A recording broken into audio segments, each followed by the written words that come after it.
Sasuke Uchiha is a misunderstood character. He gets a lot of hate from fans. See, he's not just Naruto's rival. He's one of the most broken, gifted, and dangerous characters in anime history. Because Sasuke was never simply evil, he was a child shaped by trauma, obsession, betrayal, and power. And if you really break his story down, Sasuke might be one of the most tragic characters in the whole Naruto universe. So in this video, we're explaining Sasuke completely. His origin, his powers, why he left the village, why he became darker and darker, and how he went from Avenger to one of the final protectors of the Shinobi world. And he's in my top 3 of favorite anime characters, so I'm going to enjoy this breakdown. Let's talk about who Sasuke is. Sasuke Uchiha is the last surviving heir of the Uchiha clan, one of the most powerful clans in the Hidden Leaf. From the beginning, Sasuke was portrayed as a prodigy. He was talented, serious, calm, and far more advanced than most kids his age. But beneath all that talent was a kid living in the shadow of two things: his older brother Itachi and the complete destruction of his family. Sasuke's entire identity was built around loss. Before Naruto ever became a rival, before Orochimaru ever tempted him, before he gained all of the insane powers, Sasuke was just a little boy who loved his brother, and then everything in his life was destroyed in one single night. The event that defines Sasuke's entire life is the Uchiha massacre. One night, Sasuke comes home to find his entire clan wiped out. His mom, dad, relatives, his people, they're all gone. And standing in the center of it is his brother, Itachi Uchiha. But Itachi doesn't just leave Sasuke with grief, he mentally destroys him. Using the Mangekyō Sharingan, Itachi forces Sasuke to relive the massacre over and over again, burning that trauma into his mind. Then he tells Sasuke something that changes him forever. If you want to kill me, hate me, run, survive, cling to your pathetic life. That moment creates the Sasuke that we know. From that point on, Sasuke stops living like a normal person. His entire life becomes a mission: gain power, kill Itachi, avenge the clan. That is the entire engine that drives his character. A lot of people see early Sasuke as arrogant or emotionless, but honestly, Sasuke was emotionally sealed off. He didn't allow himself to be weak because weakness reminded him of that night. He didn't allow himself to get too close to people because attachment meant pain. And he didn't care about normal goals because everything in his life was secondary to revenge. That's why he seemed so distant from Team 7 in the beginning. Naruto wanted acknowledgement. Sakura wanted love. Kakashi wanted to teach them teamwork. But Sasuke, he only wanted power. Still, despite all that, Team 7 ended up mattering more to him than he wanted to admit. That's what makes his story so tragic. For a while, he was actually starting to heal. He was beginning to build bonds again. And that is exactly why the fall hurts so much when it happens. See, Naruto and Sasuke are opposites in the best way possible. Naruto starts with nothing. He keeps moving forward through hope. Sasuke starts with talent, but is dragged down by hatred. Naruto wants connection. Sasuke embraces isolation. But what makes their rivalry so powerful is that they both understand loneliness. Naruto sees Sasuke as the first person his age who truly understands pain, and Sasuke sees Naruto as the one person who keeps getting stronger without being consumed by darkness.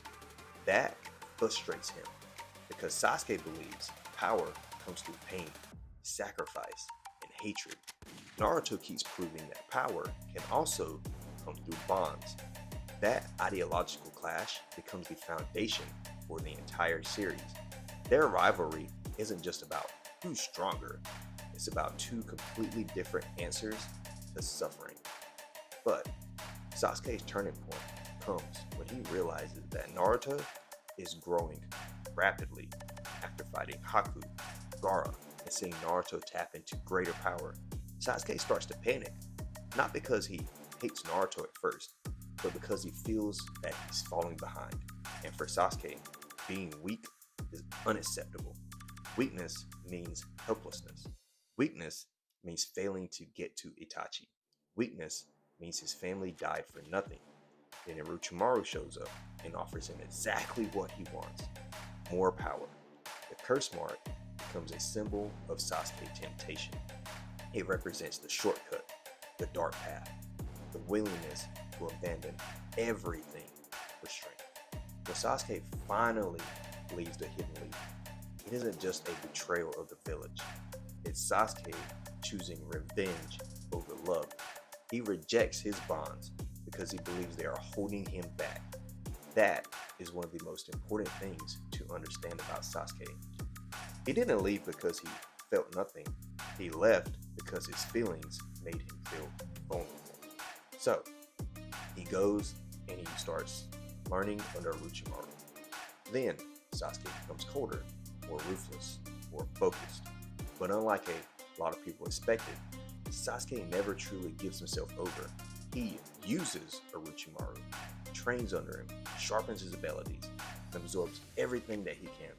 But Sasuke's mind never changes. His only real target is still Itachi. This part of Sasuke's life is him becoming a weapon. He gains greater control, greater speed, stronger jutsu, and a far more dangerous killing instinct. This is where he starts becoming that version of Sasuke that terrifies people. Not just because he's strong, but because he's now emotionally detached enough to do whatever is necessary. Now, let's break down why Sasuke is so dangerous. First, we have the Sharingan. The Sharingan gives Sasuke heightened perception, the ability to read movements, copy techniques, and cast genjutsu. That right there alone makes him elite. Then it evolves into the Mangekyō Sharingan, after the truth of loss and emotional devastation pushes him even further. That grants him even greater visual power and abilities tied to his hatred and pain. Then, later on, he gains the eternal Mangekyō Sharingan, removing the limits that came with overusing his eyes. And eventually, he obtains the Rinnegan, one of the most broken abilities in Naruto. This gives him access to space-time techniques, dimensional movement, and absurd combat utility. But Sasuke isn't just a high-power character. His lightning style is insane. Chidori is his signature move, a high-speed assassination technique built around piercing force and precision. Then we have Kirin, one of his coldest attacks, where he manipulates natural lightning itself for a devastating strike. And on top of that, he has the Susanoo, a massive chakra weapon that becomes armor and a weapon. By the end of Naruto Shippuden, Sasuke is basically the full package. Elite taijutsu, intelligence, top-tier dojutsu, lightning mastery, genjutsu, swordsmanship, and one of the best battle IQs in the series. This is the moment that breaks Sasuke all over again. After spending his entire life trying to kill Itachi, finally does it. But then he learns the truth. Itachi didn't massacre the Uchiha simply because he was evil. He did it under orders, tied to the Hidden Leaf's political corruption and fear of a Uchiha uprising. Itachi sacrificed everything: his name, his honor, his clan, his very soul, all to protect the village and protect Sasuke. Imagine what that would do to a person. Imagine what it did to Sasuke. The man he most hated in the world was actually the man who loved him the most. That revelation destroys the entire foundation of his life. His revenge was built on a lie. His purpose was built on a lie. And now all of that hatred needs a new target. So Sasuke turns that hatred towards belief itself. That's when he shifts from avenger to a revolutionary. So, after learning the truth about Itachi, Sasuke stops seeing the Hidden Leaf as a home. He sees it as the machine that created his suffering. He sees the entire shinobi system as corrupt, hypocritical, and built on sacrifice. And honestly, if you look at it from his perspective, he's not completely wrong. The system used Itachi. The elders manipulated the truth. The village benefited while the Uchiha were erased. So, Sasuke decides that if the system is rotten, then it deserves to be destroyed. This is where he starts crossing moral lines more openly. He becomes willing to kill leaders. He attacks the Kage, and he severs himself further from his humanity. But here's the key point. Sasuke does not become evil in a cartoonish way. He becomes radicalized by pain. He becomes consumed by a belief that only overwhelming force can fix the world. That is what makes him such a compelling character. He doesn't think he's the villain. He thinks he's the only one willing to do what is necessary. So, with all that being said, let's look at Sasuke's philosophy. By the end of Shippuden, Sasuke develops one of the darkest philosophies in the series. He believes true peace can only exist if one person stands above everyone else and controls the world through fear and absolute power.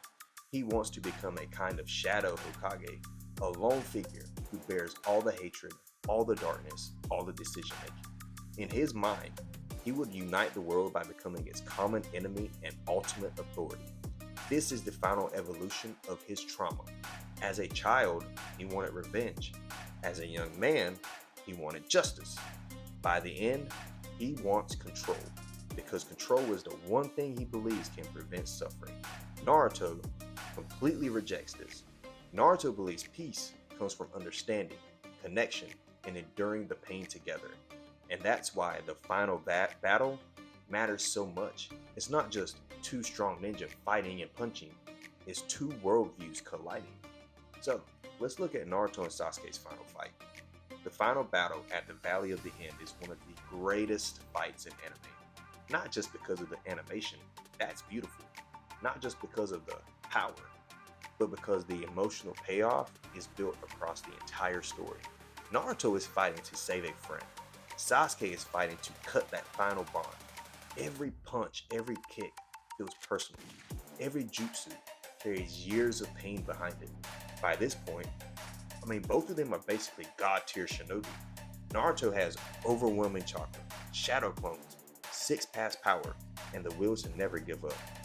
Sasuke has the Rinnegan, Susanoo, insane precision, and a willingness to go all the way. And after everything, all the speeches, the hate, the running, it ends with both of them broken, exhausted, and lying side by side after losing an arm.